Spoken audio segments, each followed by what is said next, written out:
سوال ادھر اٹھ رہے ہیں کہ نہیں، بات یہ ہے کہ بہنوں کا معاملہ تو میں نے آپ کو کہا ہے کہ وہ ٹارگٹ ہوئی نہیں ہے بیچاری، وہ تو ذاتی ہے، وہ تو ظلم ہے، اور وکیلوں اور فیملی کی ملاقات اللہ سے زیادہ ہوتی ہے نا. ٹھیک ہے. اب بشرا بی بی کی فیملی کی ملاقات تو ہوتی ہے نا ان کی، وہ تو چلی جاتے ہیں. تو اب یہ جو ہے معاملہ اب یہ ٹارگٹ کر کے جو ہے یہ ذاتی کی بات ہے. علیمہ بی بی کی ملاقات میں کون سی ایسی بات ہے جو وہ باہر لے آئیں گی کہ جی جو پہلے نہیں آتی یا ہم نہیں کرتے؟ تو وہ تو سیم ہی بات ہوتی ہے، پہلے بھی ایسے ہی ہوتا تھا. تو میں نے آپ سے عرض کیا کہ یہ تو بڑی ذاتی کی بات ہے کہ ان کے ساتھ ملاقات نہ کرو، تو آئینی حق ہے بہنوں کا بھی اور خان صاحب کا بھی. اب یہ نہیں کرنے دیتے تو اب اس کے لیے پہلے عدالتیں تھیں. اب عدالتوں میں آج میں نے بتایا، میں نے کہا جی وہ کنٹمپٹ بھی نہیں لگ سکتے. کل سلمان صفدر صاحب کی میٹنگ ہوئی ہے ان کے ساتھ، تو انہوں نے ان کو بھی سلمان صفدر صاحب نے بریف کیا کہ وہ تو لگا ہی نہیں رہے، کنٹمپٹ بھی نہیں لگاتے. اب بتائیے پھر ہم اس میں کیا کر سکتے ہیں؟ ٹھیک ہے. تو خان صاحب اس اس سارے حوالے سے ملک آپ کو میں پریشان پی ٹی لگے آئی کو یا کریش کوئی، کرنے کے لیے تو نظام ہی لپیٹ دیا گیا ہے. تو آپ کو اس سارے معاملے میں عمران خان صاحب کوئی کنسرنڈ یا پریشان لگے کہ ان کلا کے بہنوں کو نہیں اندر آنے دے رہے، ملاقات نہیں ہونے دے رہے بہنوں کی ان سے؟ نہیں، ان کو پتا ہے نا، ان کو ساری بات، وہ پہلی دفعہ تھوڑی ہوا ہے، 2 سال سے انہی چیزوں سے ہم کر رہے ہیں نا. یہ تو ابھی آپ کو کیونکہ میڈیا کا ایک جو ہے وہ دھیان کوئی اور خبر نہیں ہوتی تو اس پہ پڑ جاتا ہے، تو وہ ظاہر ہے. اور پھر 5 ہفتے سے جب ہم مسلسل ملاقات نہیں کرنے دیں گے فیملی کو تو پھر ایشو تو بنے گا. تو پھر یہ عمران خان صاحب کو پتا ہے ان ساری باتوں کا، تو وہ اس کو ہمیشہ جو ہے وہ آج بھی وہ کہہ رہے تھے کہ یار ان کو وہ خفگی کا اظہار کر رہے تھے. اور ظاہر ہے کرنا ہے، بہنوں کی ملاقات نہ کرنے دینا بڑی ذاتی کی بات.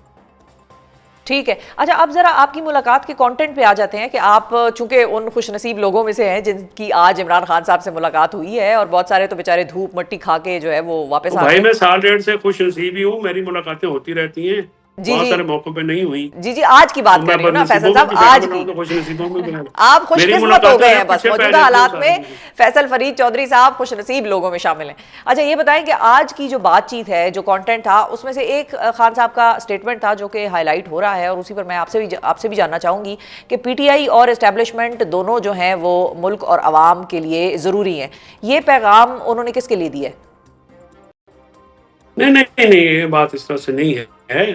انہوں نے یہ کہا ہے کہ دیکھیں فوج تنہا کسی بھی ملک کو متحد نہیں رکھ سکتی، اس کے لیے عوام کا ساتھ چاہیے ہوتا ہے. اور پی ٹی آئی واحد جماعت ہے جس کے ساتھ عوام. آپ نے میرا خیال، میں نے ٹویٹ نہیں پڑھی، اس ٹویٹ میں نے یہ خان صاحب کا یہ کوٹ کیا ہے کہ انہوں نے یہ کہا ہے کہ جی اس کے لیے پی ٹی آئی کو جو 8 فروری کو عوام نے ووٹ دیے ہیں، تو وہ الیکشن جو ہے ہم تو میچ جیت چکے ہیں. تو اس وقت اسٹیبلشمنٹ اور ملک کے لیے پی ٹی آئی کی ضرورت ہے، کیونکہ پی ٹی آئی واحد فیڈریشن کی جماعت ہے جو کہ ملک کو متحد رکھ سکے. اچھا تو وہ یہ بات کہہ کس کو اس رہے طرح ہیں؟ سے ہوئی. عوام کو، ورکر کو کہہ رہے ہیں، اپنی پارٹی کو کہہ رہے ہیں، کہ اسٹیبلشمنٹ کو بتا رہے ہیں، حکومت کو بتا رہے ہیں؟ کس کے لیے یہ پیغام تھا؟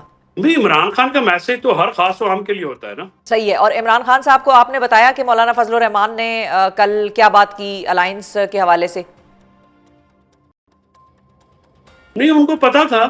انہوں نے یہ کہا کہ دیکھیے مولانا صاحب، ان کی کوشش تھی کہ الیکشن کے اوپر سارے اکٹھے ہو جائیں، اور اسی کے لیے وہ آگے بڑھنا چاہ رہے تھے. اور اس الیکشن کو انہوں نے یہ کہا کہ جو ان کا یہ کوشش تھی، کیونکہ الیکشن چوری پہ سب کا ایک ہی موقف ہے، تو اکٹھے ہو جائے. اگر وہ علیحدہ بھی کرتے ہیں جے یو آئی، پی ٹی آئی کو تو اگنور نہیں کیا جا سکتا. دیکھیے پی ٹی آئی پاکستان کی سب سے بڑی جماعت ہے، اگر کوئی اتحاد پی ٹی آئی کے بغیر بنتا ہے تو وہ بھی افیکٹو نہیں ہوگا. یہ ایک فیکٹ ہے. اور عمران ٹھیک ہے. خان صاحب نے یہ کہا کہ دیکھیں وہ تو جیل میں بھی ہے نا، ان کو الاؤنس بھی دینا پڑے گا نا. اگر آپ یہ کہیں کہ ہر سوال کا جواب وہ خود دیں، وہ تو نہیں دے سکتے.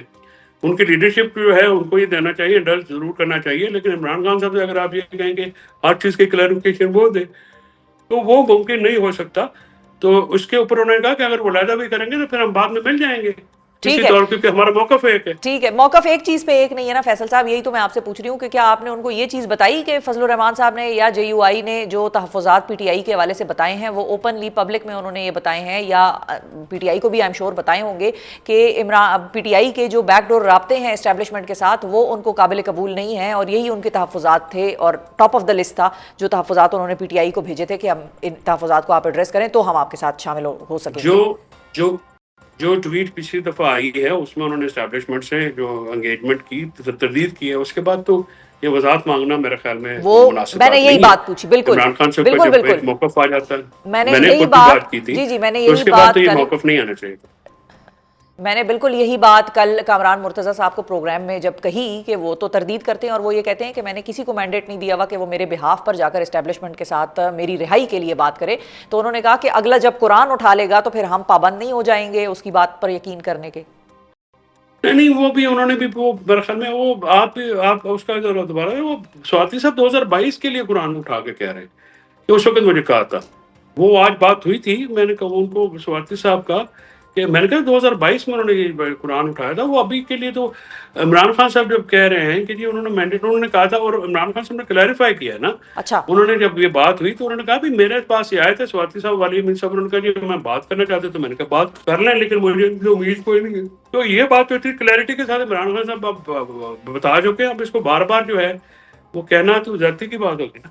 نہیں, ہم تو صرف سمجھنے کی کوشش کر رہے ہیں کہ اب اسٹیبلشمنٹ کے ساتھ عمران خان صاحب نے گرین سگنل دے دیا ان کو, کیونکہ وہ یہ کہتے ہیں کہ میں سابق صدر عارف علوی صاحب کے واپس آنے کا انتظار کر رہا ہوں, اور اس کے بعد پھر میں اسٹیبلشمنٹ کے ساتھ باقاعدہ طور پہ انگیج کروں گا عمران خان کی رہائی اور آئین اور قانون کی بالادستی کے حوالے سے. تو آپ کی بات سے تو اگر یہ میں لگ رہا جا ہے کے کہ میں آپ کو یہ کہوں کہ میں فلاں کے ساتھ بات کر سکتا ہوں یا کروں, تو آپ کہیں جا کے کر لیں, مجھے امید تو کوئی نہیں ہے. تو اب اس میں مجھے بتائیے کہ اپروول والی بات کہاں سے آ گئی. ٹھیک ہے, آپ رائٹ آف کر رہے ہیں. ایک بات اگر میں خود ہی اپنی سروسز دے رہا ہوں کہ جی میں کر لوں گا, تو آپ جا کے کریں. اسٹیبلشمنٹ کے ساتھ بات, یا جو جماعتیں ہیں ان کے پاس بات کرنے میں کریں نا بات, پھر یہ سارے کریں, بتائیں. اب میں یہ کہتا ہوں یہ حکومت کو کہ بہنوں کی ملاقات کرا دیں. صرف جو ایک کلیریفیکیشن جو میں چاہ رہی ہوں نا, وہ دو چیزوں میں سے ایک ہو سکتی ہے. یا مولانا فضل الرحمان کے ساتھ انگیجمنٹ اور الائنس بن سکتا ہے بیسڈ آن کہ ہم اسٹیبلشمنٹ کے ساتھ بات نہیں کر رہے اور آپ کی جتنی باتیں ہمارے تک آئی ہیں ان سب کو ہم مان رہے ہیں. یا یہ ہو سکتا ہے کہ میں اعظم سواتی صاحب یا علی امین یا جو بھی ہیں ان سب کو میں کہہ دوں کہ جاؤ بھائی اپنے طور پر کر لو. بیسیکلی تو اعظم سواتی صاحب نے سیبوٹاج کر دیا گرینڈ اپوزیشن الائنس کا بننا, کیونکہ کامران مرتضیٰ صاحب یا جے یو آئی تو اس چیز کو کوٹ کر رہے ہیں کہ ان کی وجہ سے ہم نہیں جا رہے پی ٹی آئی کے ساتھ. گزارش ہے جی کہ یہ باتیں بالکل درست بات ہیں, یہ باتیں اوپنلی کہی بھی نہیں جاتی. اگر ایسا معاملہ ہوا بھی ہوتا ہے نا, تو یہ معاملات تو بالکل پردہ باتیں چلتی رہتی ہیں. شفا, وی آل نو دیٹ جی پاکستان کی پالیٹکس کیا ہے, کیا سارا سلسلہ ہے, کون اس میں فیصلے کرتا ہے, کوئی روٹی کو کوئی بچہ تو ہے نہیں. وی آل نو دیٹ. ایسی باتیں پبلک میں اس طرح سے تو نہیں کرنی چاہیے. میرے خیال میں سواتی صاحب کو وہ جذباتی ہو گئے تھے, ایسا نہیں کرنا چاہیے تھا میری نظر میں. سواتی صاحب میرے لیے بڑے قابل احترام ہے, میرے بزرگ وہ بڑے میرے بزرگوں کے ساتھ بھی ان کے مراسم ہے, تو میرے لیے تو وہ ایسے سمجھیں جیسے میرے چچا ہیں یا کوئی ایسے, اتنا احترام ہے میرا ان کے لیے. لیکن یہ گفتگو پبلکلی نہیں ہونی چاہیے تھی. ٹھیک ہے. اچھا, اور کوئکلی یہ بھی بتائیے کہ نہروں کی جو لڑائی چل رہی ہے اس حوالے سے کوئی بات آپ کی ہوئی ہے خان صاحب سے؟ اس پر خان صاحب کس کا ساتھ دیں گے, وفاقی حکومت کا دیں گے یا نہیں؟ ہم پی ٹی آئی بڑی کلیئر ہے جی اس معاملے میں. جی وہ پی کیا ٹی ہے؟ آئی بالکل کلیئر ہے, وہ عوام کے ساتھ ہے, اور سندھی عوام کا جو مطالبہ ہے, جو بات ہے, ہم اس پہ بالکل ساتھ میں ہیں. ٹھیک ہے, یعنی کہ پیپلز پارٹی کا والا موقف ہے کہ ہم بھی عوام کے لیے یہ نہریں نہیں بننے دیں گے, اس پروجیکٹ کو شیلف نہیں, کرنا پیپلز ہوگا پارٹی نون لیگ کو. کا موقف پی ٹی آئی والا, P T I Peoples Party کا تو موقف بھی پتہ نہیں کبھی دن کو کیا کہتے ہیں, رات کو کیا کہتے ہیں, اندر کچھ باہر کچھ. سر کچھ تو باتیں آپ لوگوں کی بھی دن کو کچھ ہوتی ہیں, رات کو کچھ ہوتی ہیں, ایسے نہ کریں. اچھا, لیکن فائنلی مجھے یہ بتائیں کہ مائنز اینڈ منرلز ایکٹ پہ خان صاحب سے آپ کی بات ہوئی ہے, اس پہ خان صاحب کی کیا انسٹرکشنز ہیں پارٹی کو؟ علی امین صاحب کے حوالے سے بلایا ہے ان کو, بل منگوایا ہے, پڑھیں گے؟ نہیں, وہ ابھی تک اس میں تو جی علی امین صاحب جب تک جی نہیں وہ ابھی تک تو بریفنگ جب تک سینئر قیادت کے پی کی نہیں دے گی تو وہ آگے نہیں جائے گا. اور ویسے بھی علی امین صاحب سے میری بات ہوئی تھی, انہوں نے کہا وہ ہم نے اسٹینڈ اسٹل کر دیا, جب تک عمران خان صاحب نوٹ نہیں دیں گے آگے نہیں جائے گا. بالکل ٹھیک ہے جی, بہت شکریہ ادا کریں گے. فیصل فرید چودھری صاحب ناظرین ہمارے ساتھ موجود تھے, اور آپ کا موقف آپ نے سنا, بہنوں کی ملاقات ہو یا سلمان اکرم راجہ صاحب اور دیگر وکلاء کی ملاقات ہو, اس کے حوالے سے بھی, اور ساتھ ہی انہوں نے اعظم سواتی صاحب کا جو بھی موقف ہے یا جو بھی معاملہ ہے اس کو رائٹ آف کیا, اور انہوں نے کہا ہے کہ ہماری خان صاحب نے کہا ہے کہ ان کو کوئی امید نہیں ہے اسٹیبلشمنٹ سے, لیکن اگر کوئی بات کرنا چاہے اپنے طور پر کرنا چاہے تو وہ بالکل کرے. سو بسم اللہ.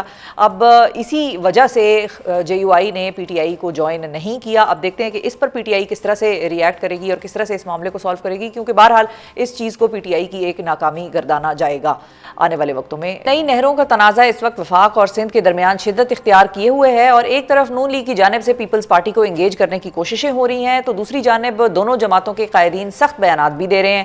پیپلز پارٹی نے اس ایشو پر اب ایک سخت پوزیشن لے لی ہے, اور آج ہی وزیر اعلیٰ سندھ مراد علی شاہ صاحب کا یہ بیان سامنے آ گیا ہے کہ وہ یہ گارنٹی دینے کو تیار ہیں کہ سندھ حکومت اور پیپلز پارٹی عوام کی طاقت سے کسی صورت نہروں کا منصوبہ نہیں بننے دے گی، اور پیپلز پارٹی اس بات پر ناخوش ہے کہ اب تک اس منصوبے کو ختم کیوں نہیں کیا گیا۔ اس کے ساتھ ساتھ نہروں کے معاملے میں خیبر پختونخوا حکومت بھی کود پڑی ہے اور وہ چشمہ رائٹ بینک کنال منصوبے کے لیے متحرک ہو گئی ہے۔ خیبر پختونخوا حکومت کو یہ اعتراض ہے کہ سندھ اسمبلی سے نئی نہروں کے خلاف منظور ہونے والی قرارداد میں چشمہ رائٹ بینک کنال کا ذکر کیوں ہے، جبکہ یہ خالصتاً خیبر پختونخوا حکومت کا منصوبہ ہے۔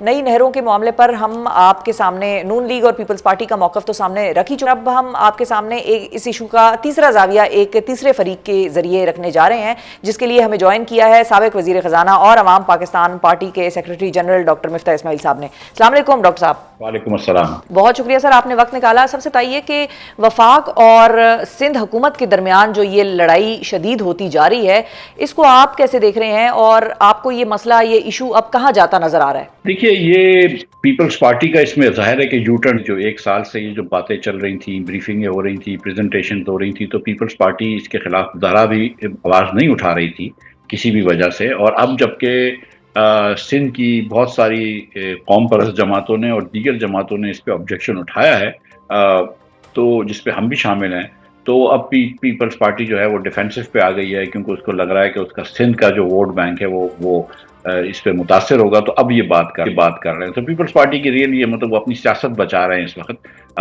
کوئی اس پہ کوئی مثبت ان کا کردار نہیں رہا ہے۔ پاکستان میں ظاہر ہے کہ آبادی بڑھ رہی ہے، تو آپ کو زیادہ زمین جو ہے وہ زیر اس پہ لانی ہے، ایگریکلچر کے اندر لے کے آنی ہے، لیکن کس طریقے سے پانی اس پہ جائے گا، کس طریقے سے اس کے اندر پانی کدھر سے لے کے جائے گا، کس کے حصے سے لے کے جائے گا، اس پہ بات باقی رہ گئی ہے۔ ٹھیک ہے، اور جی اچھا، اور میں ڈاکٹر صاحب یہ کہا کہ پیپلز پارٹی نے یو ٹرن لے لیا ہے، تو کیا آپ کی انڈرسٹینڈنگ میں یا آپ کی نالج میں کوئی ایسی چیز تھی کہ پیپلز پارٹی اس پہ آن بورڈ تھی جب یہ ایشو ریز ہوا تھا پچھلے سال؟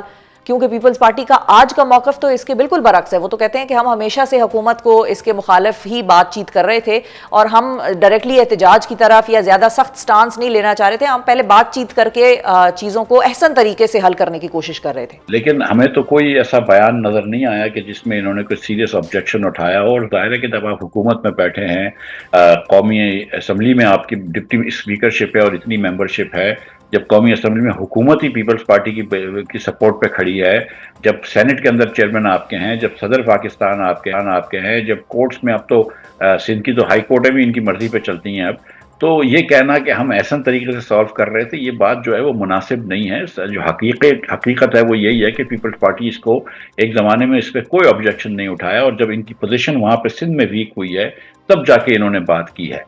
اور مسلم لیگ نے تو وہی ہمیشہ کی طرح یک طرفہ فیصلہ کیا ہے اور کام کر لیا ہے، بغیر کسی سے کنسلٹ کرے ہوئے، بغیر کسی سے پوچھے ہوئے۔ اور ہم اب بھی یہ سمجھتے ہیں کہ آپ آپس میں پہلے بات کریں۔ دیکھیں، سچی بات یہ ہے کہ شفا صاحبہ کہ یہ ایک تو ٹرسٹ کا فقدان ہے، مس ٹرسٹ کی وجہ سے ہو رہا ہے۔ دوسرا، ہم بات کر سکتے ہیں کہ ٹیلی میٹری کا سسٹم لگ جائے، ایک دوسرے صوبے کے لوگ ایک دوسرے کی کنالز کے اوپر تھوڑی سی نگرانی کر سکتے ہوں، اور اگر اس طرح کر سکتے ہیں تو ہم یہ بات ہو سکتی ہے۔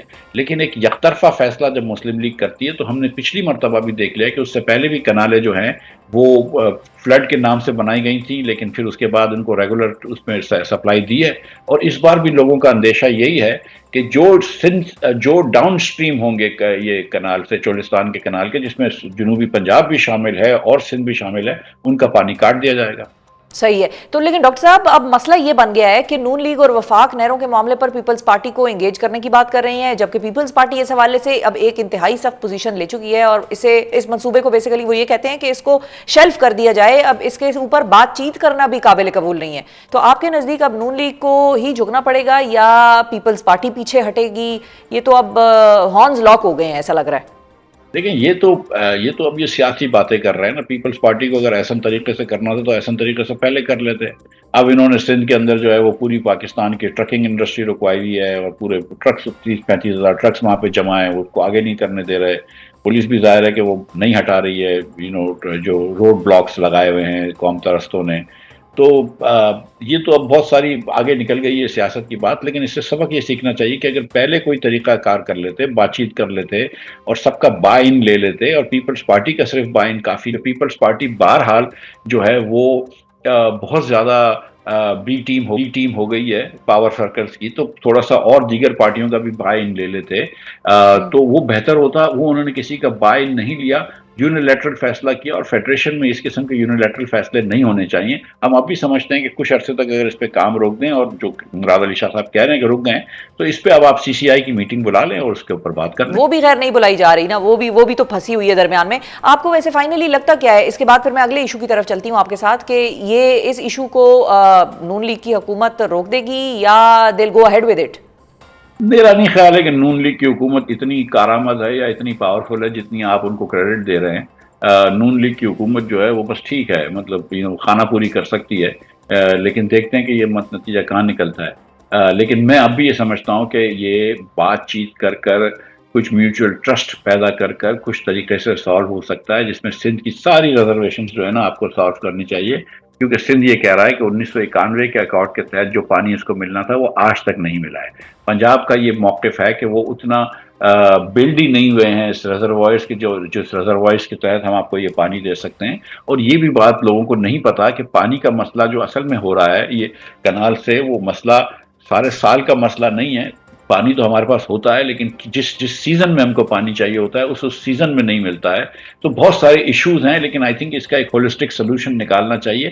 ہم بہت زیادہ مس مینج کرتے ہیں اپنے پانی کو، اور یہ ایموشن سے زیادہ جو ہے وہ عقل سے بالکل پریکٹیکلٹی. اچھا مفتیٰ صاحب، آپ کو لگتا ہے کہ نئی نہروں کے معاملے پر میاں نواز شریف صاحب کی جو مداخلت ہے وہ کام کر جائے گی اور معاملات خوش اسلوبی سے حل ہو جائیں گے؟ کیونکہ ہی ہیڈ ٹو انٹروین. وزیر اعظم شہباز شریف اس فرنٹ پر ایک طرح سے ناکام ہی نظر آئے، تو پھر نواز شریف صاحب had to intervene. Muslim League میں کچھ لوگ جو ہیں وہ بالکل سیاسی ورکران ہیں. سعد رفیق ان کے اندر ایک صف اول کے آدمی ہیں. رانا ثنا یہ سیاست سمجھتے ہیں، اور سب پیپلز پارٹی والے بھی بولتے تھے کہ اگر ان جیسے لوگوں کو آپ شروع سے انوالو کرتے تو شاید وہ ادھر نہیں لے کر آتے.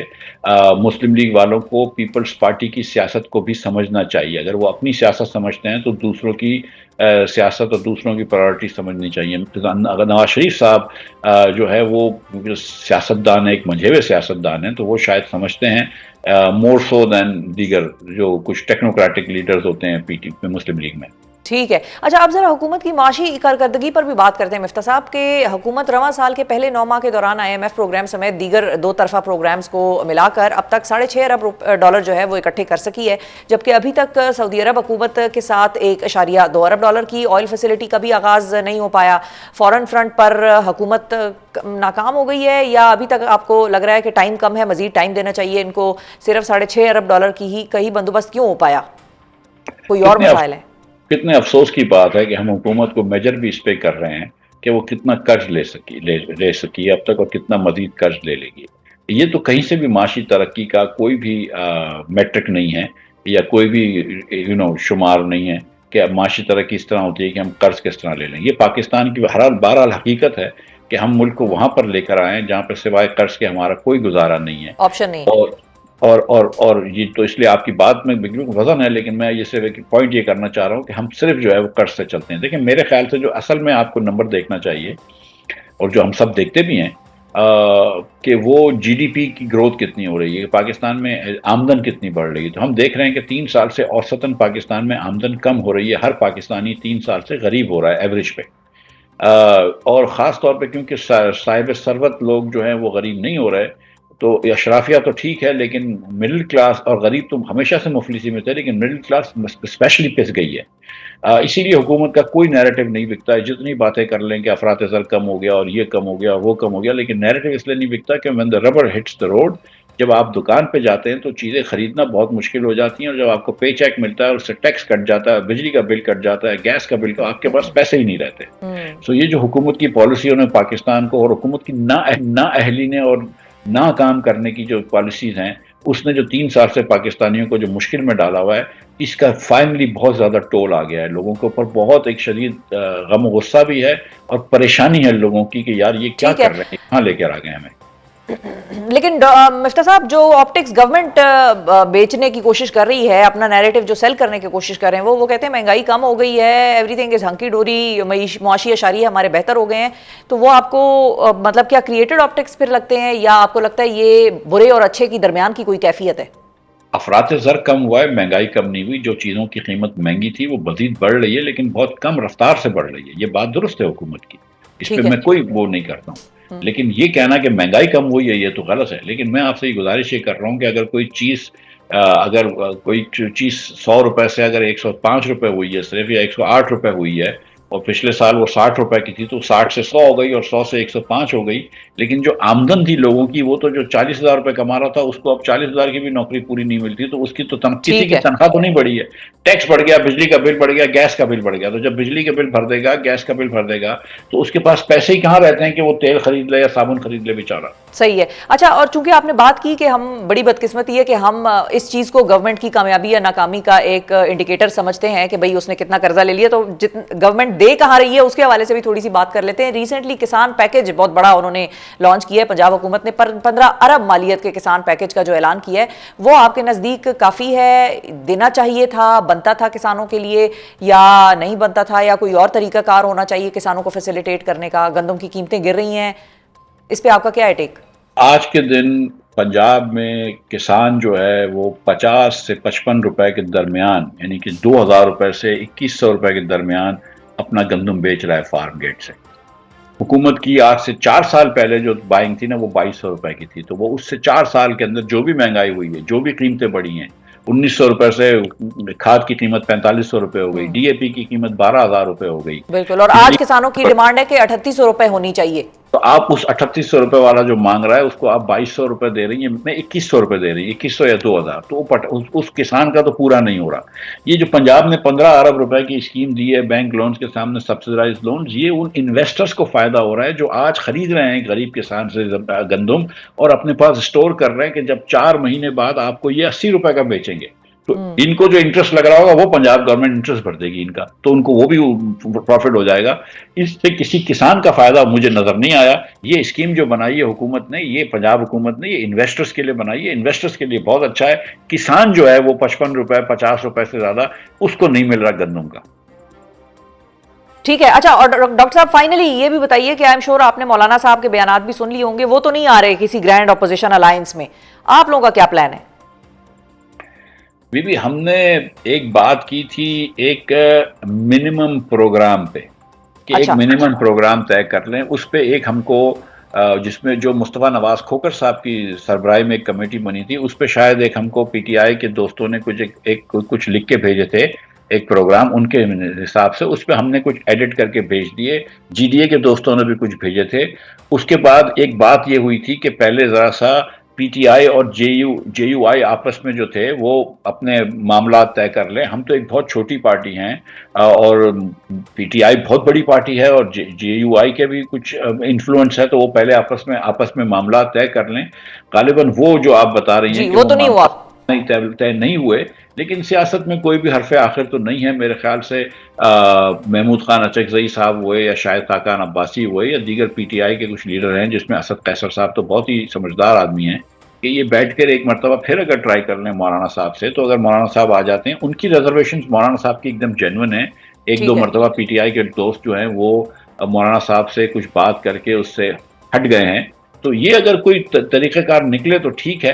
مولانا کے بغیر میں سمجھتا ہوں کہ اتحاد جو ہے وہ بہت زیادہ کارآمد نہیں ہوگا. ٹھیک ہے جی، بہت شکریہ ادا کریں گے ڈاکٹر مفتاح اسماعیل صاحب کو. ناظرین، آپ نے سنا پیپلز پارٹی کو یہ تھا کہ پیپلز پارٹی پہلے ہی اس چیز پر اپنا کلیئر موقف دے دی. پیپلز پارٹی نے یو ٹرن لیا ڈاکٹر مفتاح اسماعیل کے مطابق، اور ساتھ ہی ساتھ انہوں نے شہباز شریف صاحب وزیر اعظم پاکستان کو بیوروکریٹک سیاستدان یا بیوروکریٹک لیڈر بھی نام لیے بغیر کہا ہے. اور ساتھ ہی انہوں نے آخر میں یہ بھی واضح کر دیا کہ مولانا صاحب کے بغیر کوئی بھی گرینڈ اپوزیشن الائنس یا کوئی بھی الائنس کوئی بہت زیادہ کارآمد نہیں ہوگا. اب دیکھتے ہیں کہ یہ سچویشن کہاں پر جاتی ہے. پروگرام میں ذکر خواتین کے حقوق کے حوالے سے آنے والے ایک اہم عدالتی فیصلے کا. لاہور ہائی کورٹ نے اپنے تازہ ترین فیصلے میں یہ قرار دیا ہے کہ محض خلا لینے کی بنیاد پر خاتون کو حق مہر کی رقم سے محروم نہیں کیا جا سکتا، اور اگر خاوند کا رویہ خاتون کو خلا لینے پر مجبور کر دے تو وہ حق مہر لینے کی مکمل حقدار ہے.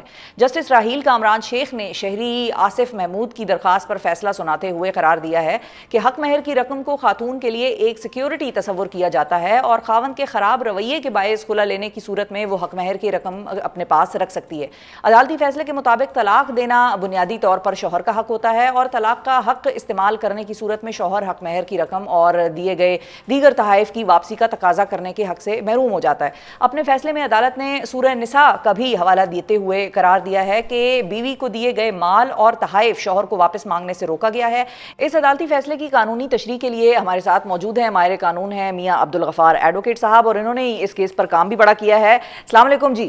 جی وعلیکم السلام۔ تھینک یو جی۔ سب سے پہلے تو آپ کو بڑا زبردست فیصلہ آپ نے کروا لیا عدالت سے، لاہور ہائی کورٹ سے۔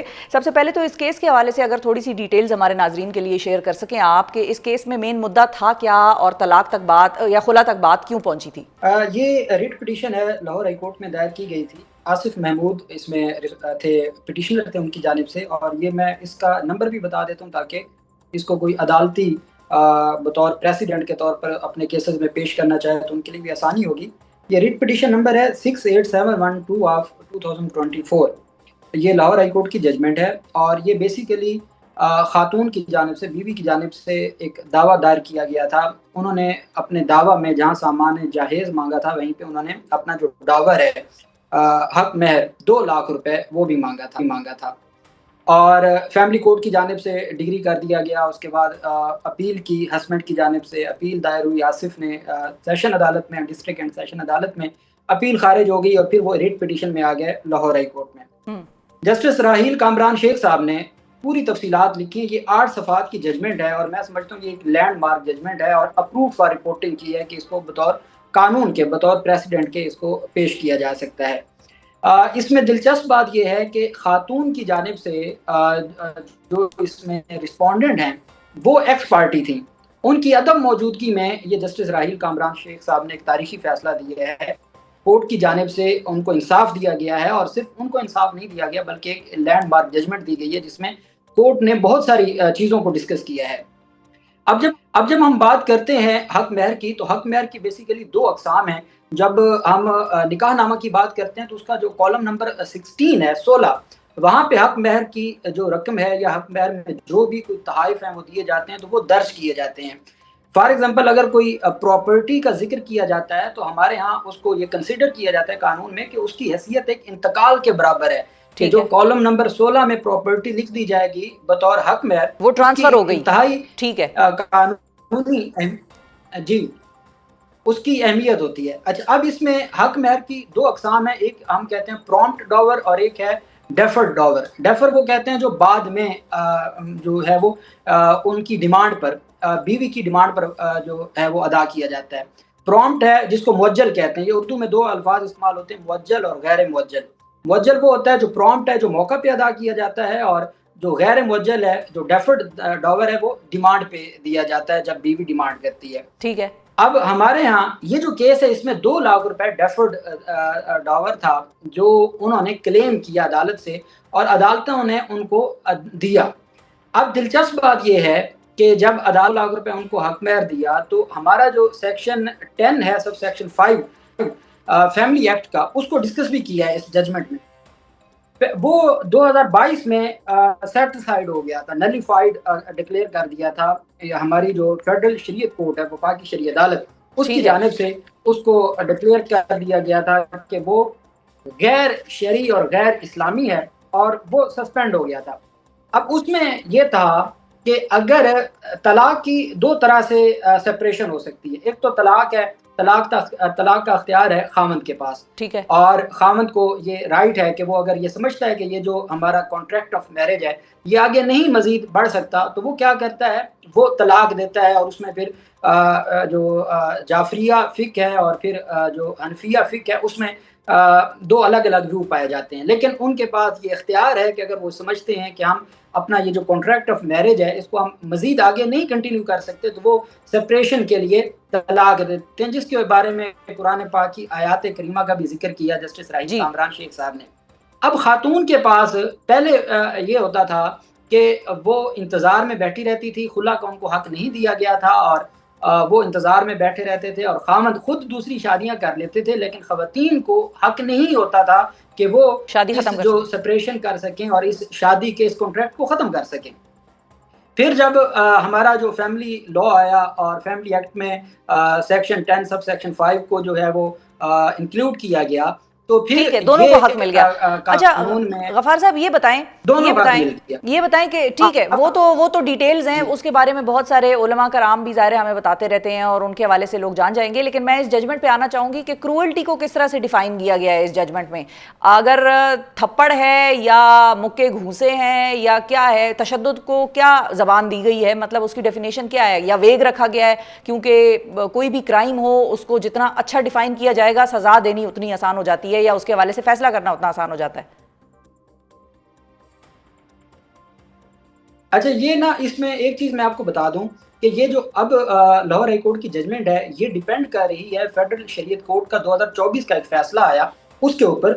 انہوں نے یہ پہلے ڈکلیئر کیا ہے کہ اگر خاتون کے ساتھ خاتون ان حالات میں خلا لیتی ہے کہ جب اس کے ساتھ بہتر انداز میں، وہ میں آگے اس کا بتاتا ہوں، اس کو بھی ڈسکس کیا گیا. یہ PID 2024 فیڈرل شریعت کورٹ پیج 9 ہے. یہ ججمنٹ وہ ہے جس کے اوپر ریلائے کیا ہے جسٹس راحیل کامران شیخ صاحب نے، جس میں عدالت نے واضح طور پر یہ کہہ دیا کہ اگر خاتون دو طرح کا خلا وہ عدالت میں دائر کرتی ہے. ایک تو یہ ہے کہ وہ ناپسند کرتی ہے، اگر تو صرف بات ہے ناپسندیدگی کی کہ وہ ان کو پسند نہیں کرتی اور وہ ان کے ساتھ جو کانٹریکٹ آف میرج ہے وہ اس کو آگے نہیں بڑھانا چاہتی، وہ کورٹ میں جاتی ہے جی کہ میرا رائٹ ہے، میں ان سے سپریشن چاہتی ہوں، کورٹ ان کو خلا کی ڈگری دے دیتا ہے. اب وفاقی شرعی عدالت نے بھی اور لاہور ہائی کورٹ نے بھی یہ کہا ہے کہ اگر وہ یہ الزام عائد کرتی ہے کہ میں کوئی ناپسندیدگی کی وجہ سے نہیں بلکہ وہ میرے اوپر تشدد کرتا ہے، تشدد سے مراد وہ فزیکل ٹارچر بھی ہو سکتا ہے، وہ مینٹل ٹارچر بھی ہو سکتا ہے. اچھا، اور وہ اس میں جو میرے خیال میں تو جو لاہور ہائی کورٹ کی ججمنٹ سے جو میں نے اخذ کیا ہے کہ وہ اگر صرف زبانی بھی اس کو ٹارچر کر رہا ہے، اس کو اس کے حقوق ڈس ریسپیکٹ کر رہا ہے، بدتمیزی یا ڈس ریسپیکٹ کر رہا ہے، تذلیل کر رہا ہے، تو ایسی صورت میں بھی جب خاتون اس کو عدالت میں یہ گراؤنڈ لے گی کہ مجھے ڈس ریسپیکٹ کیا جا رہا ہے یا مجھے ٹارچر تو بھی خلا گرانٹ ہو جائے گی. ٹھیک ہے. اچھا کوئکلی یہ بتائیے کہ ایویڈنس کیسے پروڈیوس ہوتی ہے؟ ایویڈنس اور دوسری اہم چیز یہ ہے کہ حق مہر بھی ملے گا، ٹھیک ہے، سرنڈر نہیں کرنا پڑے گا. ہاں حق مہر بھی ملے گا خاتون کو. اب ایویڈنس اس کی کیسے پروڈیوس ہوگی، کیسے اس کا اعتبار دلائے گی وہ، یا کس طرح سے ججز جو ہیں وہ مانگتے ہیں ایویڈنس، یا وہ ایڈمیسیبل آف کورٹ کیا ہے اس معاملے میں؟ آج کل جیسے ہماری جو اگر تو CCTV کیمرے ہیں آج کل عدالتوں میں پیش کیے جاتے ہیں، اس کی ریکارڈنگ پیش کی جاتی ہے کہ اس نے کوئی تشدد کیا ہے یا اس نے ہاتھ اٹھایا ہے اس طرح کا. دوسرا بعض اوقات اب خواتین کے پاس چونکہ اویئرنیس آ گئی ہے، وہ اپنے موبائل فون پر بھی جب وہ گالم گلوچ کر رہے ہوتے ہیں تو موبائل فون کے اوپر بھی وہ ویڈیوز بنا لیتے ہیں. تیسری جو ایویڈنس ہے وہ اورل ایویڈنس وہ عدالتوں میں پیش کرتی ہیں. اپنے جو باقی کوئی فیملی ممبر ہیں، کوئی والدہ ہے وہ کہتی ہے کہ میرے سامنے اس نے یہ کیا، بھائی کہتا ہے کہ میرے سامنے یہ کیا، تو کورٹ میں ایویڈنس پیش کی جاتی ہے، گواہان پیش کیے جاتے ہیں. ڈاکومنٹری ایویڈنس ہو، وہ ڈیجیٹل کو ایویڈنس ہو، یا وہ اورل ایویڈنس ہو جو گواہان پیش ہو. بالکل صحیح ہے جی. بہت شکریہ ادا کریں گے میاں عبدالغفار صاحب. ناظرین ہمارے ساتھ موجود تھے، لاہور ہائی کورٹ کے ایک لینڈ مارک ججمنٹ کے حوالے سے ہمیں آگاہ کر رہے تھے. اور یہ ہر خاتون کا یا مرد کا حق ہے کہ اگر وہ اپنی شادی میں کسی بھی طریقے سے ناخوش ہے، تشدد برداشت کر رہے ہیں، مینٹل ٹارچر برداشت کر رہے ہیں، وہ الگ ہو سکتے ہیں، سپریشن ہو سکتی ہے، اس کو اسلام بھی اس چیز کی اجازت دیتا ہے. بس ایک دوسرے کی عزت کیجئے، یہ ایک عزت احترام کا رشتہ ہے.